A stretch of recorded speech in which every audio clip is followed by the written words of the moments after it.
Hello friends, MP GK के इस नए वीडियो में मैं आपका हर्षित एक बार फिर से स्वागत करता हूं।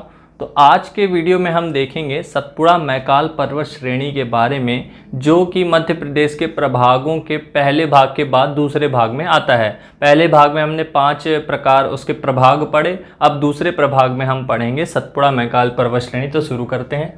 तो सबसे पहले तो सतपुड़ा मैकाल पर्वत श्रेणी कहाँ है? ये इस वाला इलाका जहाँ पे ये ट्रायंगल बने हुए हैं, मध्य प्रदेश के दक्षिण में पूर्व से पश्चिम की ओर पूरा जो भी इलाका फैला हुआ है नर्मदा नदी के नीचे। नर्मदा और ताप्ती नदी यहाँ पर लगभग यहाँ से निकलती है, ताप्ती नदी, और यहाँ बहती है। तो यहाँ पे इन दो नदियों के बीच में जो भी क्षेत्र पड़ता है उसे हम सतपुड़ा मैकाल पर्वत श्रेणी कहते हैं। इसके जो प्रभाग है सतपुड़ा मैकाल, सतपुड़ा इस तरफ का भाग है, मैकाल यहाँ पे अमरकंटक वाला भाग है। तो इसके जो भी प्रभाग हैं वह मैं आपको अलग से मध्य प्रदेश के पर्वत एक चैप्टर बना के पूरा बताऊंगा। तो आप लोग अभी एक ब्रीफ जानकारी ले लें कि कैसे होता है सतपुड़ा मैकाल पर्वत श्रेणी। तो यह नर्मदा व ताप्ती के मध्य पर्वतीय क्षेत्र है। मैंने आपको जैसा बताया, यह नर्मदा और ताप्ती के मध्य का पर्वतीय क्षेत्र है। यह लगभग मध्य प्रदेश के 11% हिस्से पर अवस्थित है। कितने परसेंट? 100% में से 11% जो क्षेत्र है वह सतपुड़ा मैकाल पर्वत श्रेणी द्वारा ऑक्यूपाई किया जाता है। अब दूसरा पॉइंट क्या हो सकता है? इस क्षेत्र में मध्य प्रदेश की सर्वाधिक ऊंची चोटी धूपगढ़ स्थित है। Very very important, very very important.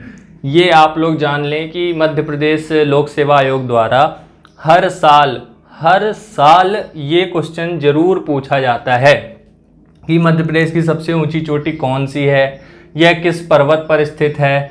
तो ये इसकी ऊंचाई कितनी है? इसकी ऊंचाई है 1350 मीटर। कितनी? 1350 मीटर्स, मतलब 1350 मीटर इसकी ऊंचाई है। ये आप लोग याद रखें। तो सबसे ऊंची चोटी कौन सी? धूपगढ़ है, और उसकी ऊंचाई कितनी है? 1350 मीटर। और यह महादेव श्रेणी में स्थित है। जैसा कि मैंने आपको बताया, यह सतपुड़ा मैकाल का एक भाग है महादेव, जो कि पचमढ़ी के आसपास आता है, वहां पर धूपगढ़ स्थित है। ये मैं आपको पर्वत वाले भाग में पूरा चित्र सहित बताऊंगा कि कहाँ पर ये स्थित है। अब अगला पॉइंट देखें कि चट्टानी संरचना यहाँ पर कैसी है।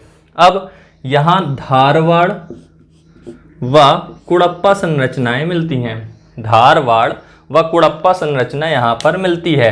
तो धारवाड़ आपने देखा है कैसी होती है, और कुड़प्पा संरचना कैसी होती है, ये मैं आपको दिखा दूंगा। एक फोटो आप देख सकते होंगे जिनमें धात्विक खनिजों की बहुलता होती है। ये है इम्पोर्टेंट फैक्ट। कौन से टाइप के खनिज सतपुड़ा मैकाल श्रेणी के आसपास मिलते हैं? तो ये आपको याद रखना है कि धात्विक प्रकृति के जो खनिज होते हैं, जैसे लोहा, तांबा, मैग्नीज, बॉक्साइट, या फिर ऐसे एल्यूमिनियम का, मतलब ऐसे ही जो धात्विक खनिज होते हैं वह पहाड़ी क्षेत्रों में मिलते हैं। और धारवाड़ व कुड़प्पा नाम की चट्टानों में धात्विक खनिजों की बहुलता होती है। तो ये आप याद रखें कि ये वाला जो इलाका है ये धात्विक खनिजों के प्रोडक्शन के लिए ही जाना जाएगा मध्य प्रदेश में। अब अगला पॉइंट देखें, यहाँ का तापमान कैसा रहता है, मतलब जलवायुविक कंडीशंस कैसी हैं, जलवायुविक स्थितियाँ कैसी हैं।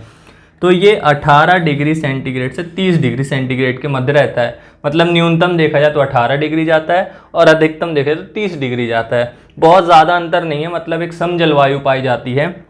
ना बहुत अधिक ठंडी होती है, ना बहुत अधिक गर्मी होती है, क्योंकि ये पहाड़ी क्षेत्र है। आप इस तरह याद रखें, यहाँ वर्षा होती रहती है, तो इस कारण से।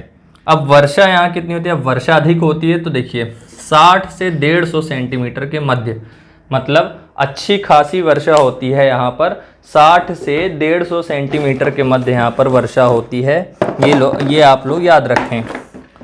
अब उसके बाद अगर देखें कि अगला पॉइंट क्या हो सकता है, तो यहाँ मिट्टियाँ कौन सी हैं? यहाँ छिछली मिट्टी, गहरी काली मिट्टी और लाल व पीली मिट्टी मिलती है।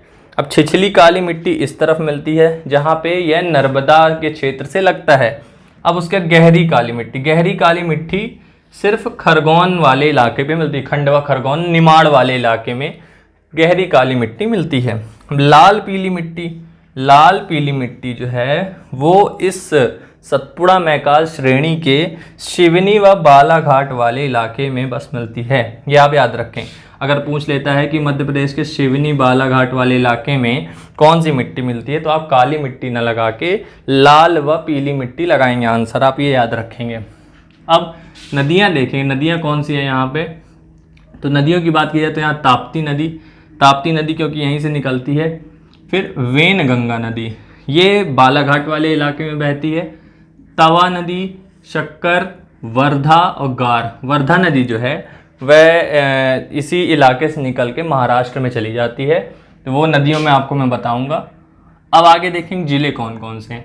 जिलों में खंडवा खरगोन मैंने आपको बताया, खरगोन, बड़वानी उसी के पास, फिर बैतूल, छिंदवाड़ा, सिवनी, मंडला, बुरहानपुर, बालाघाट, सिवनी, ये वाले जो भी ज़िले हैं, दक्षिणी ज़िले जो हैं जो पूर्व से पश्चिम के मध्य आते हैं, ये सारे ज़िले यहाँ पर मध्य प्रदेश के सतपुड़ा मैकाल श्रेणी पर्वत श्रेणी वाले प्रभाग में आपको मिलेंगे। तो ये थी पूरी जानकारी सतपुड़ा मैकाल पर्वत श्रेणी के बारे में। अब अगले वीडियो में हम देखेंगे कि किस प्रकार से अगला प्रभाग हो सकता है, तो आप लोग जब तक पढ़ते रहिए। और इस पर्वतों के बारे में मैं आपको अलग से वीडियो में और नदियों के बारे में एक पूरा अलग वीडियो बना के बताऊंगा, तो आप लोग उसकी चिंता ना करें, आप लोग पढ़ते रहिए। बस अगले वीडियो में मिलते हैं, तब तक के लिए जय हिंद, जय भारत।